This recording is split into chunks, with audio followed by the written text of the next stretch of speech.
Et bienvenue dans les coulisses du cabaret Michou. Quand on descend en sanitaire, c'est plus le musée côté Michette. Ça, c'est vraiment les premières Michettes. Ça aussi, c'est très vieux. Marilyn Monroe, Josephine Baker, qui était magnifique. L'art du transformisme, ce n'est pas forcément que faire des femmes. Comme Aaron qui fait Johnny, qui passe d'un coup de pinceau à une Adèle. L'art du maquillage chez les hommes, c'est très très vieux. Déjà à l'époque de Shakespeare ou même de la Grèce antique, les hommes faisaient les rôles et masculins et féminin. C'est grâce à Michou que ça vraiment nous a apporté nos lettres de noblesse pour notre art qui est devenu maintenant un métier et plus seulement un passe-temps. Donc là nous avons tous les costumes du final. On est 9 artistes. En dessous c'est tous nos costumes pour le prologue. Nos énormes perruques, très américaines aussi, très drag, très américaines. Souvent les gens vont penser que le drag et nous, on est en concurrence alors que pas du tout. Chacun respecte l'art de l'autre. Et la différence entre le transformisme et justement l'art du drag, c'est que nous le transformisme, dans un seul et même show, il faut qu'on arrive à changer des fois 2 à 3 fois de maquillage pour ressembler à un artiste déjà existant. Le drag, ça va être vraiment de créer son personnage avec son univers. Chouchou, il est là depuis un bon moment. J'ai grandi avec des parents aimants. J'étais très proche de mes grands-parents que j'ai perdus très tôt. Adolescent, j'ai vécu du harcèlement scolaire, comme malheureusement énormément de personnes à l'heure actuelle. C'est là que je me suis réfugié dans mon art. Ça a beaucoup forgé la sensibilité artistique que j'ai actuellement parce que j'ai été élevé qu'avec des célébrités des années 70. Déjà, j'ai jamais été dans le moule de mon âge. Puis en fait, Chouchou est arrivé dans les années 2000. 2013, 2014.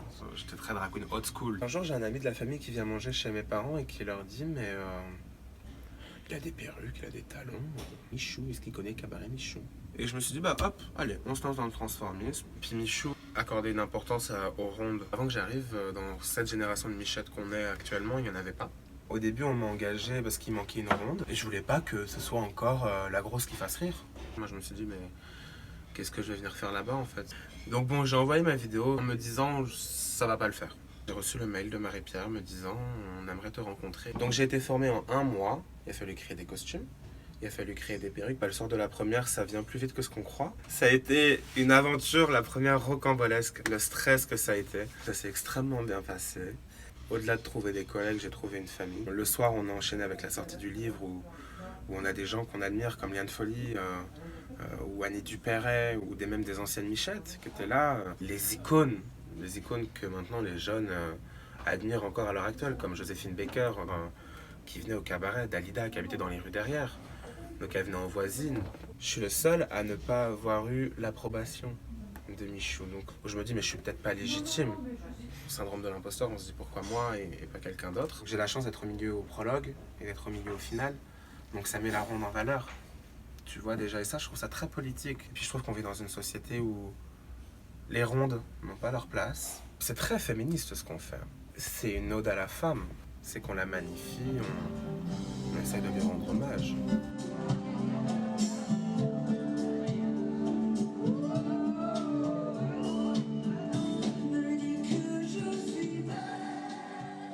Il a vraiment fallu que j'apprenne à devenir femme, et c'est en devenant femme sur scène que j'ai pu m'assumer en garçon. Avant de rentrer ici, je me détestais.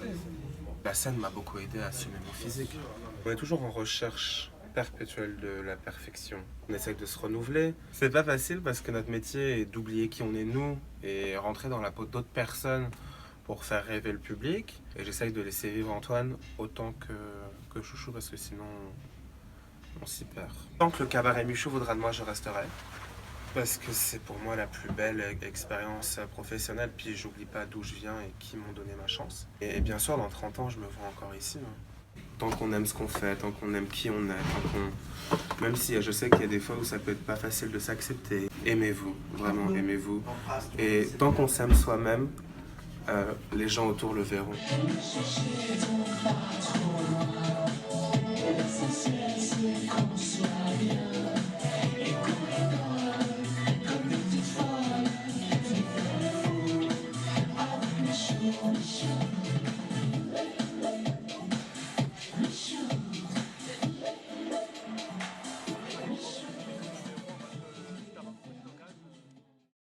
C'est pas demain que je vais rater le train.